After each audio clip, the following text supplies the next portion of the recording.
الرحمن الرحيم وأطيعوا الله ورسوله ولا تنازعوا فتفشلوا وتذهب ريحكم واصبروا إن الله مع الصابرين. بسم الله الرحمن الرحیم.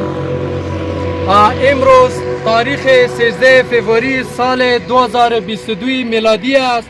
ما همکاران دفتر خدمات کمک های برادران و خواهران را از طریق انجمن خواهران منار با واسطت برادر صافی به دفتر خدمات که رسیده بود، کمک از طرف برادر محترم دکتر صاحب و کمک 1,45,000 افغانی از طرف خواهر دلسوز و مهربان ما محترمه ما کارمندان خدمات با مشوره و معرفی از طرف مسئولین و بزرگان ولایت میدان وردک با خانواده های نهایتا مستحق یتیم و به بضاعت مواد خوراکی و پول نقد در محضر مسئولین توزیع نمودیم.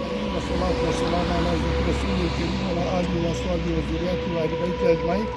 دا ډاکټر صاحب او ګرانې محترمې خور چې کوم کومک کړی و د میدان مستضعفو سره دا چې شهداو ورثو سره یتیمانو سره له کونډو سره رب تعالی د دې خیر و خیرات قبول کړي او باقي د پروردګار عالم توفیق ورکړي چې نورو مسلمانانو سره کومک وکړي چې بستر د خدمت وکړي.